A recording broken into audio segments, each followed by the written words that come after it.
Noticias presenta Hora 25 con el auspicio de... ¿Qué es unidad en muy cortas palabras? Es familia, es calidad, es perfección.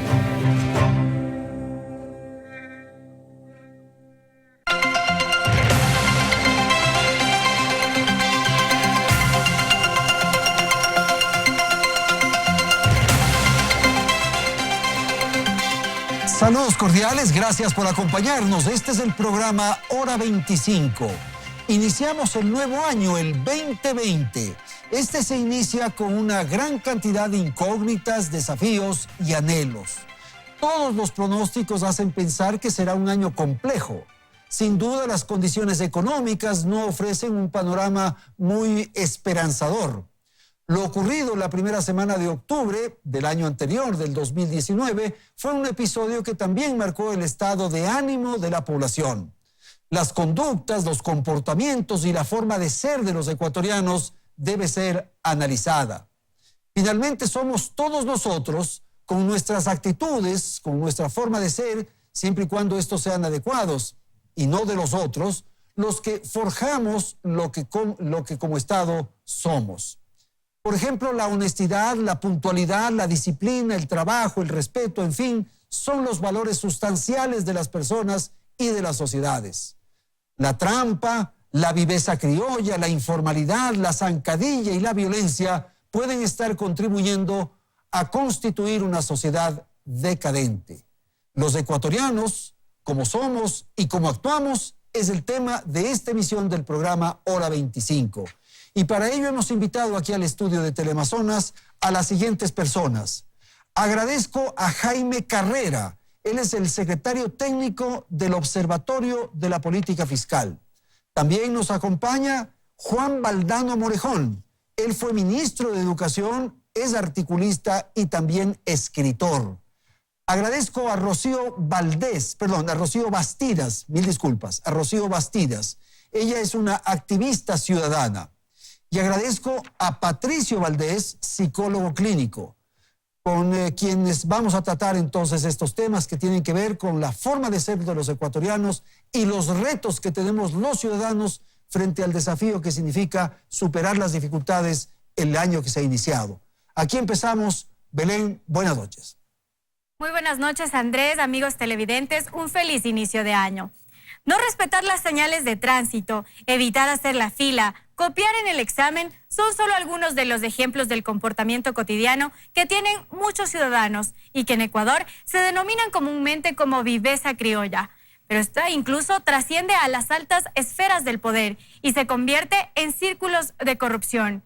Ecuador está en el puesto 114 de 180 países en el índice de percepción de corrupción del 2018 de Transparencia Internacional. ¿Por qué se han naturalizado este tipo de acciones? ¿Por qué la gente no se indigna con quien incumple la ley y por el contrario lo califica como vivo o pilas? ¿Cómo erradicamos estos comportamientos que tanto daño hacen a la sociedad en la que vivimos? ¿Cómo iniciamos un año con un cambio en la cultura ciudadana? Veamos más en el siguiente reportaje.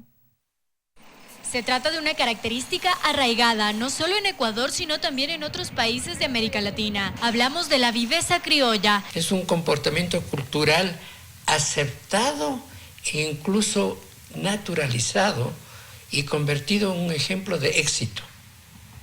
Y eso es gravísimo. Todos los días experimentamos como ciudadanos alguna acción enmarcada en este contexto. Por ejemplo, el irrespeto que existe a los espacios diseñados para el parqueo de personas con discapacidad o mujeres embarazadas, pasarse la luz roja de un semáforo o entorpecer el tránsito quedándose en medio de una avenida, evitar hacer la fila para tomar el bus o para realizar algún trámite, o simplemente copiar en un examen. Ejemplos sobran en la vida cotidiana de este asunto. Y quizá por eso ha llevado a una naturalización, a una normalización. ¿Pero por qué en América Latina se evidencian estos comportamientos? Rastreando un poco el origen, dice, viveza criolla, es el criollo, ¿no es cierto? El hijo, agnado, cunado, españoles, que tiene que burlar la ley, hacer trampas de la ley, aparecer realmente como importante para poder triunfar. Países nórdicos o de Singapur, la palabra cuenta mucho, los contratos cuentan mucho, la gente hace la fila, la gente respeta a los otros, porque de esa forma se garantiza la convivencia y por tanto las posibilidades de desarrollo del país, ¿no? Para los sociólogos entrevistados, este es un problema que ha trascendido por falta de indignación del ciudadano. Entonces la gente se acostumbró, naturalizó. E incluso aseguran que es el reflejo de la mayor parte de la clase política que nos ha gobernado. En el Ecuador habíamos estado mejorando bastante en muchas de estas cosas, pero cuando uno tiene gobiernos corruptos en donde este tipo de vivezas son las que priman, ¿no? Creo que eso empieza también a permear a la sociedad. La solución, sostienen, está en la educación, pero sobre todo en la familia. Tratar de que la gente comprenda que llevándose por normas, cumpliendo las leyes, le va a ir bastante mejor que incumpliéndolas o pasándoselas por el forro. Que haya una conciencia de denunciar. Está entonces en manos de todos cambiar los patrones culturales que nos siguen manteniendo en el subdesarrollo. Bien, estos son los temas que vamos a tratar. Saludamos nuevamente a la audiencia y voy a dar la palabra a nuestros panelistas. Voy a empezar con Rocío Bastida, si es tan amable. Una apreciación de la forma que somos los ecuatorianos, de cómo somos los ecuatorianos. Bienvenida, buenas noches. Buenas noches. Y somos un conjunto de contradicciones. Somos un conjunto de sueños medio confusos que no logramos aterrizar en el objetivo central de qué buscamos en la vida.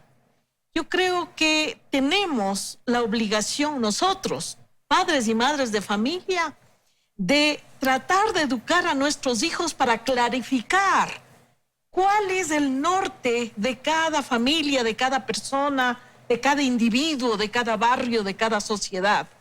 Y si no logramos identificar ese norte, y ese norte, ¿para qué? ¿Para qué vivimos? ¿Para qué estamos aquí?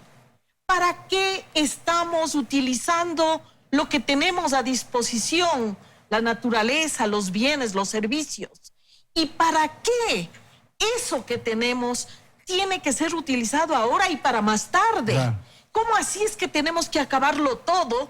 ¿Cómo así es que nos sentimos reyes de la creación? ¿Cómo así?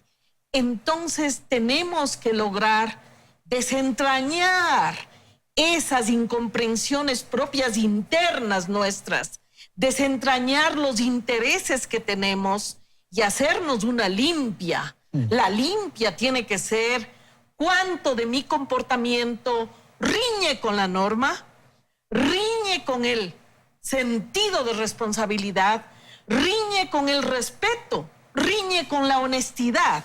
Y eso, como lo hemos visto al inicio, está en los comportamientos más cotidianos, de utilizar el bus, de hacer la fila, de escuchar cuando el otro habla y de responderle con una actitud positiva y proactiva para poder generar cambio. Jaime, y la economía juega un papel sin duda fundamental en los pueblos, en las naciones, en fin. Entonces hay quienes resuelven esto con el tema de las 4 estaciones. Como no tenemos las 4 estaciones, nosotros somos más irresponsables, mientras que los países desarrollados tienen que ser más cuidadosos, en fin. Me parece que ese es un elemento también que nos forma, que nos identifica, que nos establece la manera de comportarnos. Sí, hay varios análisis sobre el tema, ¿no? Lo cierto es que el comportamiento de las sociedades tiene directa relación con el desarrollo de las sociedades. Hay un libro que se titula ¿Por qué fracasan los países? Y trata de encontrar por qué los países a lo largo del tiempo no se han desarrollado. Y en México, por ejemplo, hay una parte, me parece que es Sonora, una parte de Estados Unidos y otra parte de México, de la misma población mexicana. Los que están en Estados Unidos, lo que pertenece a Estados Unidos, tiene otro tipo de comportamiento. Desarrollados, y los otros en el desorden, en el subdesarrollo, la otra parte, ¿no? Y en este libro se trata de explicar ya algo que yo sí estoy de acuerdo. En Estados Unidos fueron conquistados por por Inglaterra. Claro. Y cuando ellos llegaron a Estados Unidos, al querer colonizarlos, ¿no?, se encontraron que no tenían trabajadores para trabajar allí. Y lo que llegaron ellos es a trabajar y a enseñarles a trabajar a los estadounidenses, a enseñarles a comerciar, a enseñarles a esforzarse con otra visión del desarrollo. En cambio, en nuestros países, cuando llegaron los españoles, ¿a qué llegaron? A extraer todo lo que había aquí y a llevarse y a someter a los indígenas. No les enseñaron a trabajar. De allí nació la cultura de extracción de las cosas para vivir. Y Osvaldo Hurtado también, en su libro Las costumbres de los ecuatorianos, creo que relata muy bien cómo a través del tiempo, desde la conquista, nuestros países se han acostumbrado a pedirle al Estado, a no comerciar, a tener el desorden constante, a ser dependientes, a no esforzarse, a no ser más eficientes. Por eso sí yo creo que Andrés, en el Ecuador es una cultura, el subdesarrollo. Es parte de nuestro quehacer, claro. Es parte de nuestra cotidianidad, es parte de nuestra forma de vida. Este es un país del desorden, donde el desorden es la cultura, la indisciplina es la cultura, en donde no nos importa nada sino actuar como somos, donde la corrupción es la normalidad del país.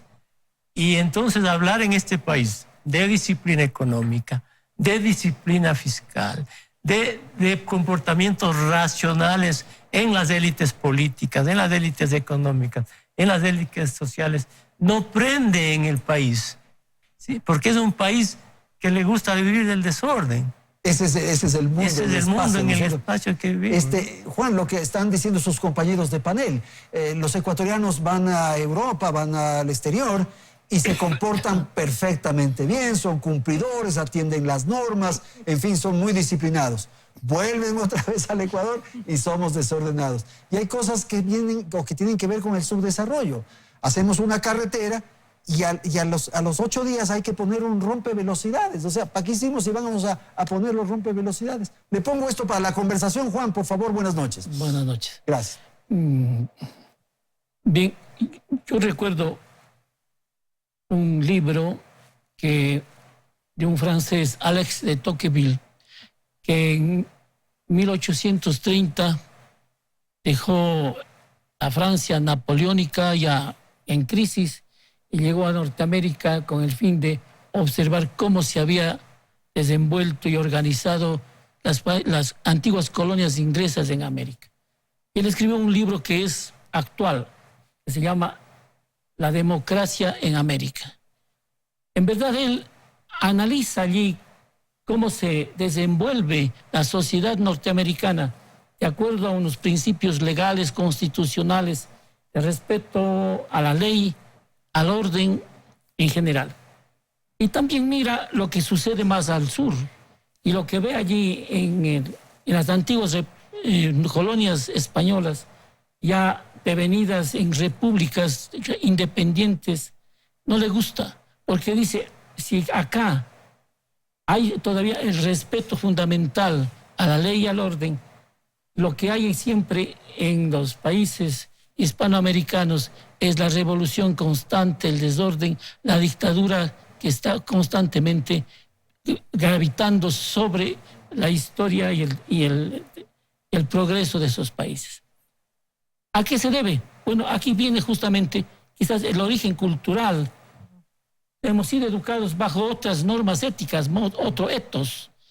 El etos anglosajón, un poco pues inspirado, si ustedes quieren, por el luteranismo, una idea diferente del trabajo, de la participación del individuo en la sociedad, en la creación de riqueza, en el respeto a las normas.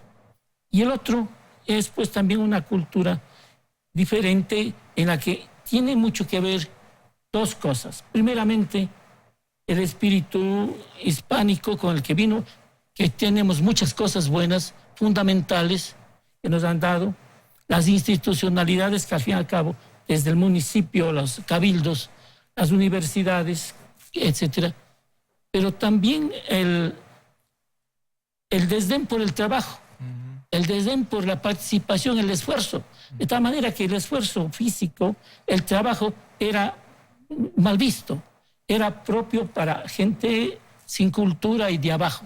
El señorito, el caballero, el chapetón, como decimos, dejaba eso para los de abajo y no pensaba, sino usufructuar del trabajo ajeno para proceder. Bueno, influye la historia. Influye la historia. Pero también la geografía.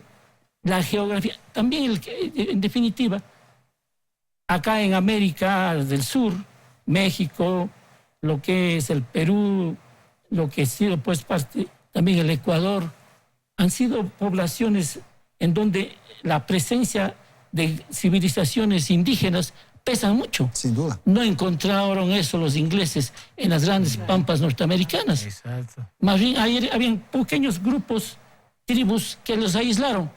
Entonces entraron en conflicto y de guerra con los dominadores. Okay. Pero no acá, en cambio, tuvieron que convivir, mestizarse y crear lo que se llama una cultura mestiza con todo lo que ello significa, de grandeza y de trauma a la vez. Sin duda. Patricio, por favor, su apreciación de lo que hemos conversado. Gracias, Andrés. Ya. Claramente lo que estamos hablando y lo que estamos diciendo es que las personas no se hacen solas en el aislamiento, se hacen inmersas en una sociedad. Y en esa sociedad hay modelos identificatorios. El niño, cuando nace, cuando crece, empieza a descubrir quiénes le rodean y empieza a asimilar los modelos culturales que le permiten vivir en esa sociedad. Si el individuo no adquiere esos modelos culturales, probablemente es un desadaptado. Entonces, lo que estamos diciendo aquí gravemente es que el modelo identificatorio que tenemos en el Ecuador es un modelo absolutamente falso, corrupto. Es un modelo de la vagancia, es un modelo de la viveza criolla, de ser cómodos, de no hacer el esfuerzo por sí mismo para salir adelante y esperar que tal vez el Estado sea quien le provee de todo, tal vez el empresario sea el que le tenga que dar todo porque es la obligación del empresario, aparentemente. Entonces tenemos una serie de exigencias de comodidad, no de esfuerzo personal. Bueno, eso es claramente influencia española que hablaba Juan y hablaba Jaime. O sea, eso de esperar que el Estado resuelva, que el de arriba defina, o que eso es una... Y otra es culpar al otro. Siempre la culpa la tiene el otro. Así es. Es el no asumimos nuestras responsabilidades. Así es no asumir la responsabilidad de la propia vida, del propio comportamiento y del propio compromiso que hay que tener para salir adelante. Es interesante porque David McClelland, un psicólogo social, en los años 50 y algo, desarrolla esta teoría de la psicología, de la psicología social, en donde dice que hay tres básicas motivaciones o tres básicos comportamientos. En un comportamiento, el comportamiento de la motivación de poder, o sea, gente que es motivada por sobresalir, por ser prestigioso, por aparentar, por ser algo diferente de lo que es. Una segunda motivación es la motivación de afiliación, la del afecto, que nos caracteriza mucho a los latinos y mucho a los ecuatorianos. La motivación de afiliación, en donde quiero que los demás me aprecien, ser querido, ser bien aceptado por los otros, etc. Y el esfuerzo va encaminado a que los otros me quieran, a que los otros me acepten, a que los otros de alguna manera me recojan. Y la otra motivación que tenemos, pero escasa, la motivación de logros, que es la motivación que mueve a las personas a conseguir por sí mismos las metas que por sí mismos se plantean.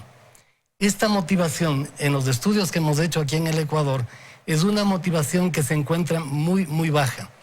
Por eso es que dependemos de otros, que el Estado me quiera, que el Estado me dé, que el Estado me provea, que mi jefe me haga el favor de subirme el sueldo, inclusive así no pueda, ¿no? Pero pocos entienden que las metas que uno se plantea son las que hay que alcanzarlas. Okay. Gracias, Paito. No sé si Jaime quieras agregar algo.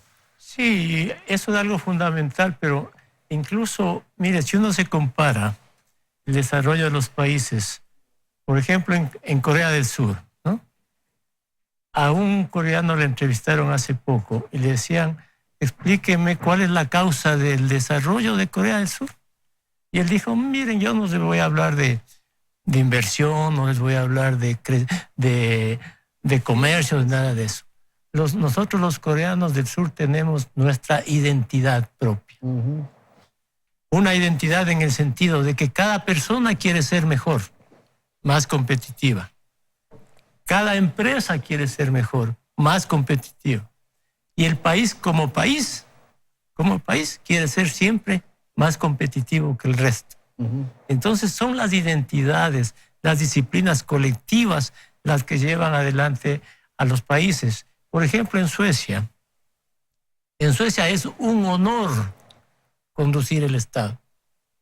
Un honor, un privilegio. Allí los congresistas ni siquiera tienen vehículo para transportarse, porque es el servicio a la sociedad, el servicio a la sociedad.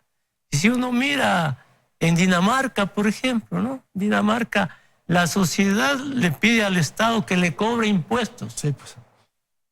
Porque hay un Estado ético, hay un Estado moral, hay un Estado que vela por el bienestar de todas las sociedades. En Japón, en las escuelas, acaban el periodo escolar, ¿sí? Y el maestro les forma, les dice, la fila tal, limpian el aula. La otra fila tal, los corredores de la escuela. La otra fila, los baños de la escuela. Los vecinos en cada barrio se encargan de tiempo en tiempo en limpiar las aceras y las calles de los barrios. En el mundial que hubo Corea-Japón, los japoneses salían del estadio y llevaban toda la basura y lo dejaban limpio. Luego de un partido de fútbol de los japoneses, el camerino del equipo lo dejan absolutamente limpio. Entonces, si uno mira todas estas sociedades, usted puede ver Finlandia, en Inglaterra. En Inglaterra no hay constitución. No hay constitución en Inglaterra. Y se respetan las leyes, se respetan toda la institucionalidad. Entonces, aquí cuando nosotros hablamos de que el déficit es 5.000 millones, que eso equivale al trabajo de 1 millón de personas que ganan el mínimo vital al año, o nos cansamos en tus programas de decir, hay déficit, hay que crecer, pero a nadie le interesa eso. A nadie le interesa. No es problema mío. Ese no es problema. Es el problema de no sé quién. Sí. Porque no se asume que las responsabilidades individuales, las disciplinas individuales, llevan al progreso a las naciones. Y si nosotros somos disciplinados, tenemos que exigir disciplina al Estado, disciplina económica, fiscal, social. Y los políticos tienen que tener disciplinas y responsabilidades y éticas para conducir una sociedad. Están conduciendo una sociedad, 17 millones de personas. Entonces, Rocío, lo que dice Jaime es absolutamente cierto. Nosotros, en cambio, cuando limpiamos o arreglamos la vereda de las casas, hacemos con regla, para así, filito, para no pasarnos al vecino, sin darnos cuenta de que la vereda es de todos, pero tenemos esas conductas, ¿no? Y le dejamos la basura al vecino. Y escondemos la basura. Y ponemos en el caño, y encima todo lo que no asumimos como nuestro, como propio, no hacemos. Ponemos agua en nuestro árbol, no en el del vecino. Sí, pues. Y todas esas cosas representan los modelos que ha dicho aquí el doctor Valdés. Nosotros creo que tenemos esa conjugación perversa de buscar poder, de buscar reconocimiento, de que todo nos ayude y vivir en una sociedad de pereza.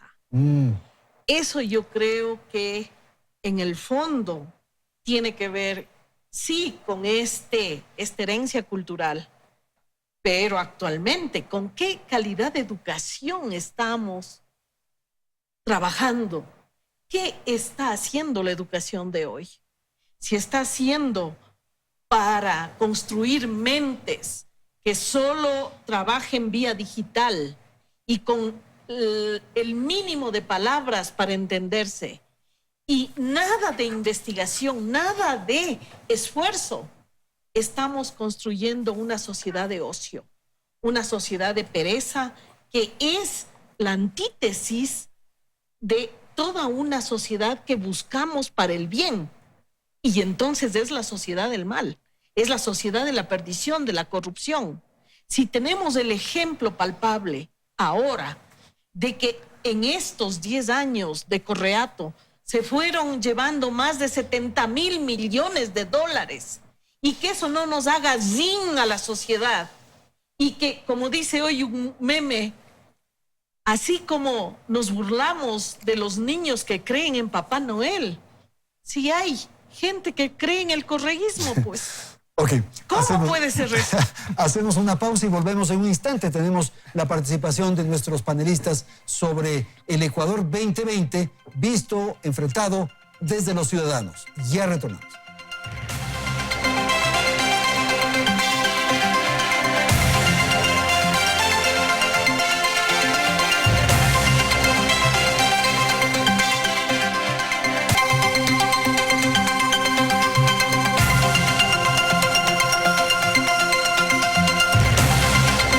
Vamos a continuar entonces con la segunda parte del programa y quiero pedir a los panelistas analizar otro aspecto que marca de alguna manera el Ecuador actual, y es la violencia, doctor. El tema de las redes sociales, en donde nos decimos todo lo que queremos, en donde hay una actitud violenta en el tránsito, por ejemplo, en donde irrespetamos las jerarquías, las autoridades, en fin, o sea, me parece que hemos creado, y en eso hay responsabilidad del gobierno anterior, que creó una pedagogía desde el poder, del enfrentamiento, del maltrato, en fin, por favor. Gracias, Andrés. A ver, efectivamente, todo esto obedece a un modelo educativo. Un modelo educativo que penosamente en estos 10 y todavía algún tiempo actual ha llevado a pensar que lo correcto es la confrontación irracional, que lo correcto es valerme por mí mismo, en mi egoísmo, en mi individualidad, y despreocuparme absolutamente del que está al lado. Esto es fruto, es el resultado de un modelo educativo que se olvidó por completo, o que intencionalmente sacó del modelo educativo todo lo que tiene que ver con la ética, todo lo que tiene que ver con los valores, todo lo que tiene que ver con la cívica.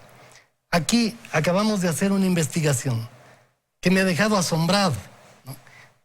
Un 70% de la población, los más alejados de las ciudades, no saben, por ejemplo, para qué sirve la asamblea.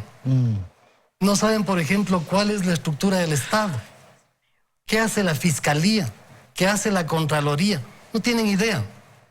No sé qué harán, dicen. ¿Qué también harán? ¿No?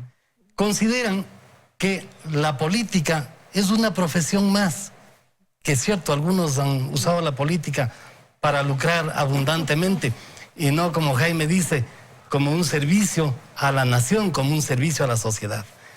Entonces, hemos vivido muchos años, 10 años, de que a la sociedad ecuatoriana se le ha presentado unas bandejas con unos envoltorios, con unos caramelitos de colores hermosos, ¿no? Que hospitales, que escuelas, que carreteras, en fin. Y cuando ahora los ecuatorianos han abierto estas envolturas, se han topado con nada. Y lo peor todavía, se han topado con que ya no hay valores, con que ya no hay principios de convivencia social. Entonces, todo esto... Y con un país enfrentado, polarizado, con familias desunidas, con amigos peleados, en fin. Justamente, porque ya no hay un concepto de nación, no hay un modelo de identidad con la nación. Nos hemos olvidado de entender que la educación tiene que llevar a esos conceptos fundamentales, como por ejemplo, por lo menos respetar los símbolos patrios. Andrés, aquí yo oigo a los políticos y a mucha gente decir, Eso es un saludo a la bandera, cuando quieren decir que es algo inútil. Qué vergüenza que se diga así. ¿Cómo puede ser posible que asambleístas, cuando dicen que están perdiendo el tiempo, dicen, eso es un saludo a la bandera? O sea, qué falta de respeto a algo tan fundamental como los símbolos patrios, por lo menos. Entonces, esto lo que nos demuestra claramente es que todo este proceso educativo ha llevado a una desnaturalización de la identidad, a una pérdida profunda del concepto de ciudadanía.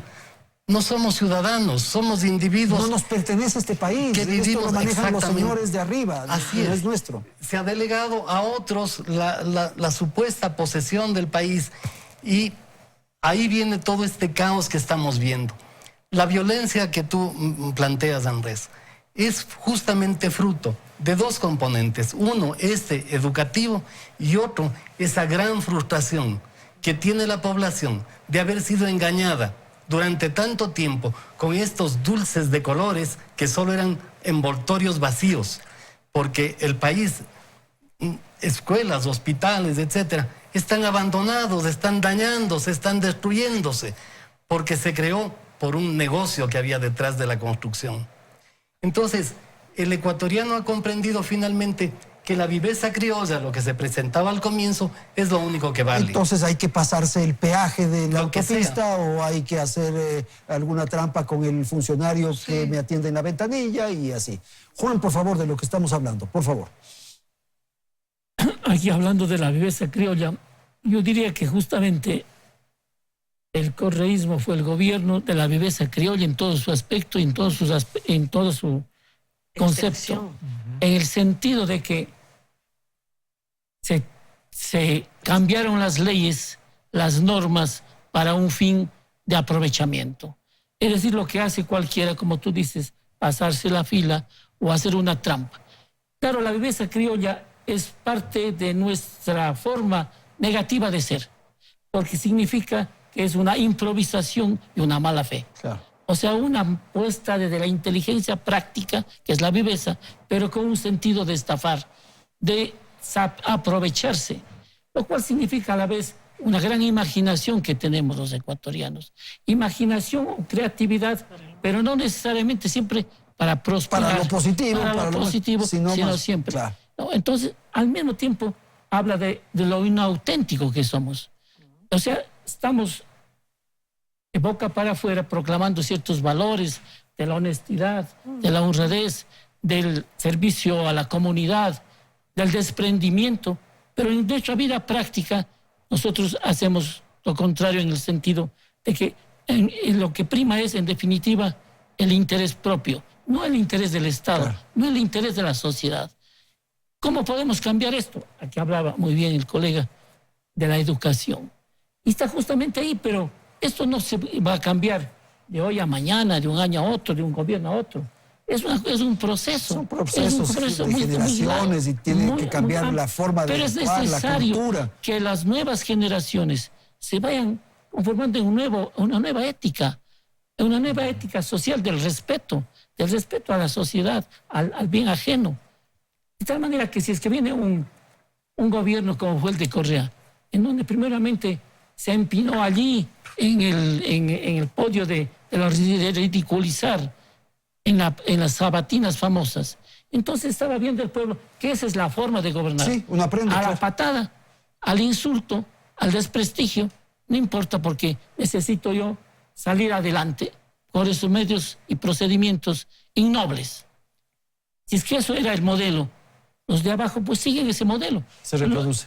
E inclusive son más prósperos en seguir esa mala Los alumnos son mejores que los profesores. Claro. Jaime, esto me parece y me conduce a la siguiente inquietud, y es que me da la sensación de que hay dos Ecuador. Un Ecuador formal, un Ecuador que cumple las leyes, que atiende las normas, que paga los impuestos, que hace la cola, que paga el peaje, en fin, este Ecuador. Y hay otro Ecuador informal, algo de lo que hablaba Juan, ese caos. Es un Ecuador informal que está ahí, que se aprecia en una serie de cosas que no funcionan, que están corrompidas, que son deshonestas, la informalidad, todo lo que significa la informalidad. Sí, hay un problema de formación de las conductas. deformación de las racionalidades. El Ecuador hace gala y apología de la irracionalidad.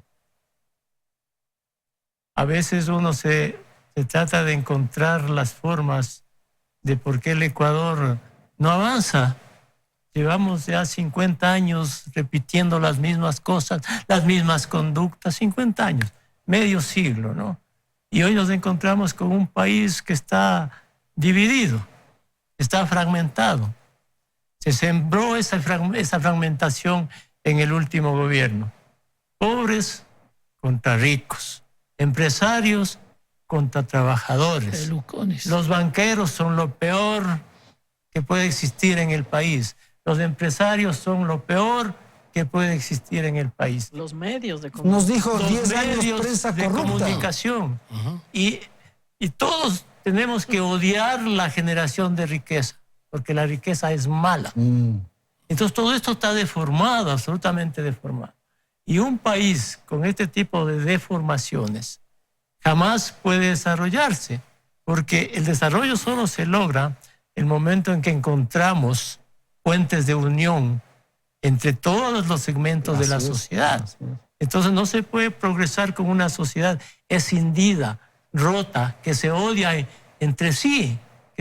Y cuando se hace apología de la sinrazón, cuando se trata de encontrar estos acuerdos, se encuentra con murallas, ¿no? Y eso hemos visto en el último levantamiento de octubre. Muchas de esas cosas que fueron legítimas, muchas fueron absolutamente irracionales, absolutamente irracionales. Cuando alguien le dice, señor, 2 más 2 no es 4, es 5, y ese convencimiento se lo defiende a cualquier costa, es imposible ponerse de acuerdo, es imposible. Y eso pasa en el plano económico, ¿no? Mira tú, una familia, ¿cuándo progresa? Cuando tiene disciplina, cuando ahorra en su vida, cuando va educándose día a día y va progresando en 20, en 30 años, adquiere su vivienda, su vehículo. Porque trabajan, pues. Porque trabaja todos los días. Claro. Una empresa, ¿cuándo progresa? Cuando invierte a través de los años, va ganando más, va invirtiendo, va adquiriendo capitales. Es el progreso. Un deportista, ¿cuándo progresa? Cuando tiene disciplinas, cuando tiene orden y triunfa. Pero esa racionalidad no la queremos ver en el país. Entonces al país sí le exigimos que gaste más de lo que tiene, que se endeude más de lo que debe endeudarse, que aleje a los inversionistas. Es decir, y los políticos están en esa dirección. Claro. Están abonando a la irracionalidad. Y Rocío, y estas islas que se han empezado a construir, entonces los dirigentes sindicales no permiten la posibilidad de una opción a que vengan nuevos trabajadores. Los empresarios no quieren ceder, están igualmente en una condición... Y así vamos generando esas posiciones. Y todo esto revela, en el fondo, una conspiración total. Porque si no pueden ponerse de acuerdo, ni siquiera para saber que van a subir el sueldo a partir de estos días, Sí, pues. ¿qué va a ocurrir si ni eso podemos hacer? Entonces, esta trama totalmente nefasta de una cultura de corrupción y de permitir cosas y de no involucrarse, esto tiene que llamarnos a una profunda reflexión y decir, bueno, cada uno de nosotros, cada ciudadano aquí, ¿en qué puedo yo cambiar para que cambie mi entorno, mi familia, mi barrio, mi comunidad? No hay cambios dramáticos, hay cambios en proceso. Pero si cada uno de nosotros empieza con no despilfarrar el tiempo, con no despilfarrar la comida, con manejar bien la basura, con tener posibilidad de conversar de igual a igual con sus hijos, en que no se sientan más ni menos, ni unos ni otros, y que podamos entender que la situación no se arregla solo con pelea, no se arregla solo y con asumir bronca. lo que hablábamos con Patricia hace un momento, la responsabilidad. Porque claro, tenemos ahora esta conducta de culpar al otro. Entonces, claro, el culpable es Correa. Y me parece que nosotros somos los culpables de haber permitido que Correa haga lo que hizo. Pues. Claro, porque en 10 años, si le podíamos decir algunas cosas, claro que nos mandaba a silenciar o nos mandaba a quitar cualquier cosa, no importa. Pero eso ya pasó. Ahora hay un 2020 y vendrán los demás. ¿Pero qué? Ahora nos comprometemos nosotros, que tenemos la posibilidad de demostrar con quién vivimos, cómo vivimos, cómo usamos los recursos que tenemos, cómo utilizamos lo que Dios nos ha dado con nuestro esfuerzo, porque no podemos permitir que tanto impuesto que hay, ya viene toda la subida de impuesto en Quito, cuando hay un municipio que no sabe nada de ciudad y que pone por su lado todo lo que quiere, y cuando tiene que trabajar un plan de uso y gestión del suelo con la gente, se vuelve temeroso porque no entiende la participación. Esto es lo más grave. Y la impunidad, que es otra forma de pedagogía. O sea, si no le pasa nada a él, ¿por qué me va a pasar a mí? Yo también hago. Así es. Y eso es cruel. Exactamente. Ese es uno de los resultados de todo este modelo que se ha aplicado durante todo este tiempo, ¿no es cierto? Fíjate que apenas el 8% de personas coinciden cuando le preguntamos ¿qué valor tiene usted para su vida? Apenas coincide el 8% en un valor que dice, ese valor es la solidaridad, para colmo. O sea, maravilla, ¿no? Sí, sí. Pero apenas es el 8%, cuando en otros lados, no mencionemos cuáles, un 75, un 80% coincide en un mismo valor. Entonces, ¿qué es lo que nos está pasando aquí? Es esta sociedad dividida, es esta sociedad escindida, como Jaime muy bien lo dice, que no puede ponerse de acuerdo en por lo menos trabajemos por algo benéfico para todos, porque cada uno va a tirar por su lado, cada uno jala para su beneficio. O sea, hay cosas que yo digo, ¿por qué no nos ponemos de acuerdo para salvar, para resolver el problema del IES? Yo creo que todos estamos de acuerdo que hay que hacer algo para resolver. Y no nos ponemos de acuerdo en eso. Señores, vamos a hacer una pausa, tengo que ir a la publicidad y retornamos enseguida para el tercer segmento de nuestro programa.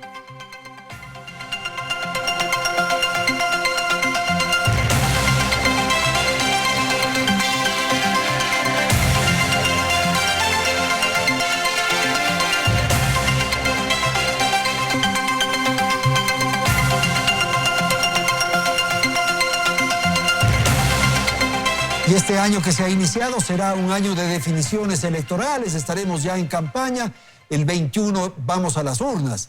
Y también los comportamientos en este ámbito, Juan, son un tanto irresponsables. Lo tomamos deportivamente, no asumimos con responsabilidad el compromiso que significa depositar un voto. Por favor. Yo creo que eso en gran parte es cómo nosotros llevamos y sentimos la política, la actividad política, la profesión, entre comillas, del político. Porque en realidad la política ecuatoriana es un trauma para todos y en cambio es una especie de profesión y actividad de unos pocos. Lotería. Es decir, es casi como una droga de la que vive la sociedad civil, parecida a otras, que adormece y que estamos pendientes de ella, con una gran tragedia. Con una gran tragedia.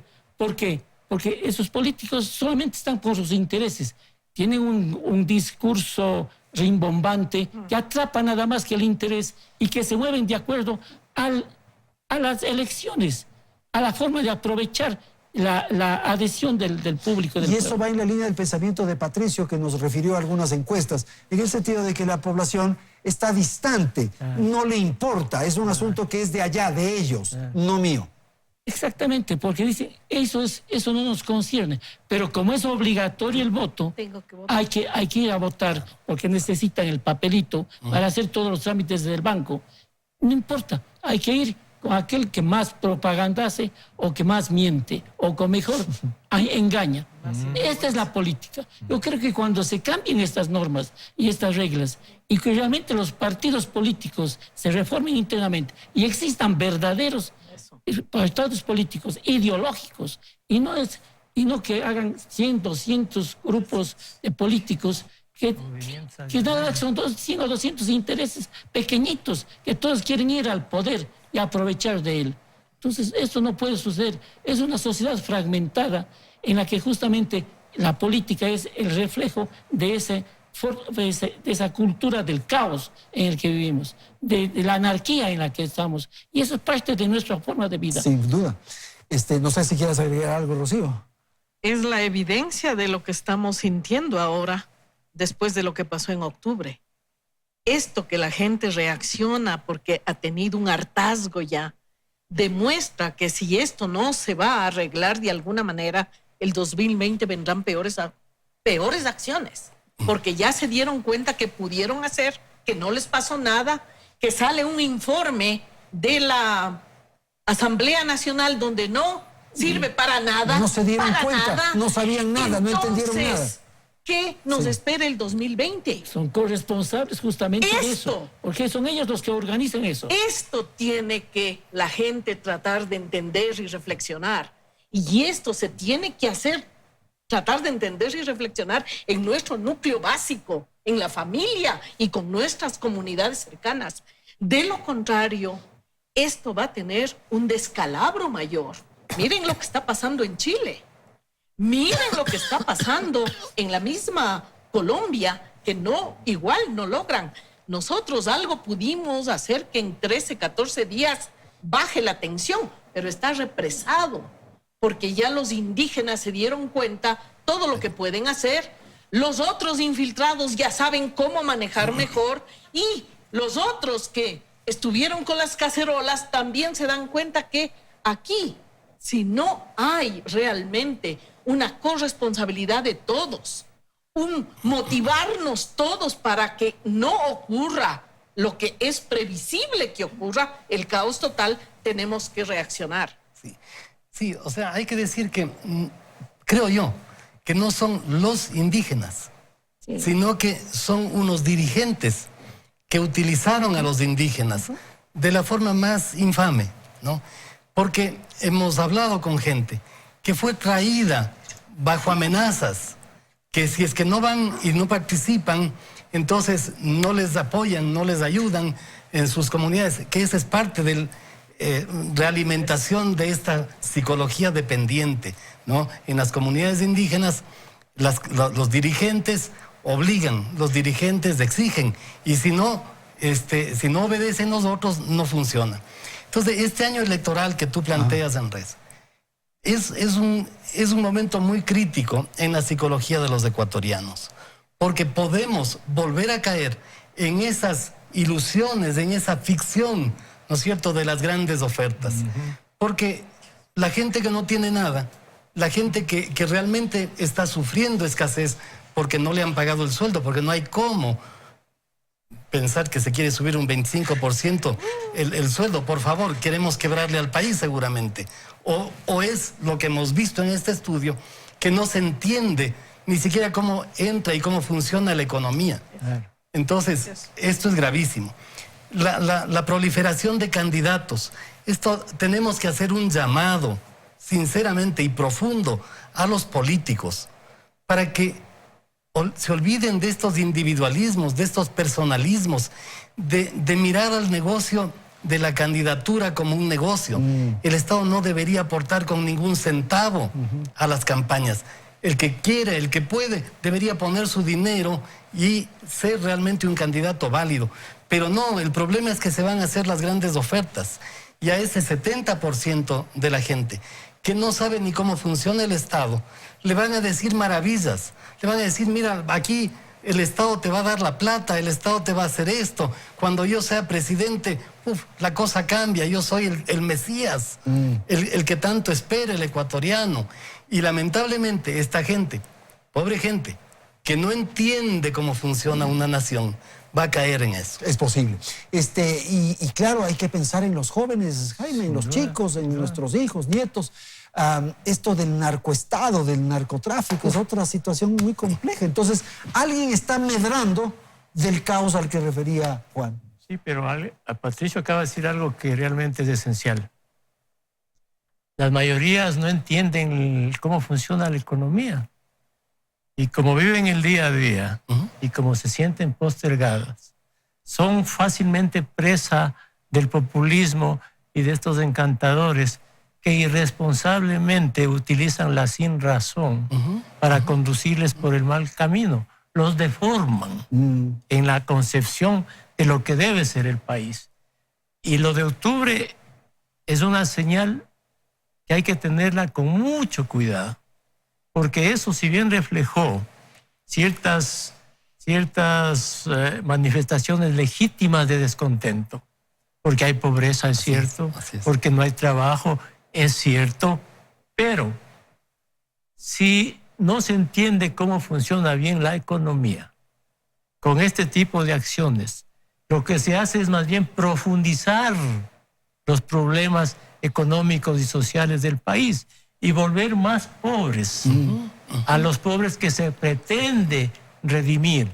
Entonces hay un círculo en el que volvemos a ese tipo de actitudes y los países jamás avanzan, sino siempre retroceden. Porque mira tú, en octubre se dijo que la economía no funciona, que me falta el tractor, que hay pobres, etcétera, etcétera.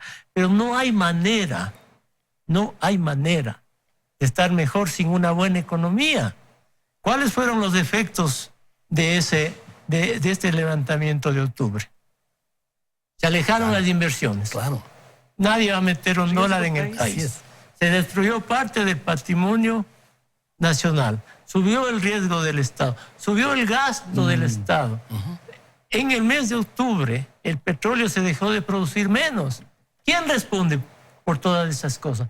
Es decir, si se entendiera bien cómo funciona la economía, sería diferente. Y Patricio dijo algo muy, muy importante, que es el tema de la educación. La educación está debajo de todo esto. Les pongo un ejemplo. Recién se efectuaron estas pruebas PISA a nivel mundial. Polonia quedó, creo que en el 4º lugar, por encima de muchos países. La Polonia comunista antes, que ahora es una economía de mercado, en 2 décadas ha transformado la educación.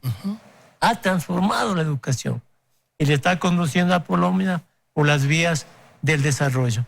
Entonces aquí, mi querido Andrés, hay mucho por hacer, pero en el 2020 hay que tener mucho cuidado y hay que decirle a la gente, señores, el próximo gobierno no les va a poder dar casi nada. Y decir, como dijo Churchill, les vamos a ofrecer como sangre, sudor y lágrimas hasta arreglar esto, porque no se puede arreglar esto sin el esfuerzo de todos. Ese tiene que ser el discurso del próximo año, ¿no?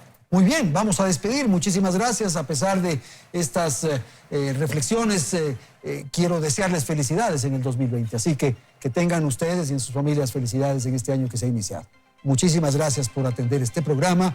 A la audiencia igualmente, un muy buen año, un próspero 2020 y claro, nos vemos la próxima semana. Felicidades.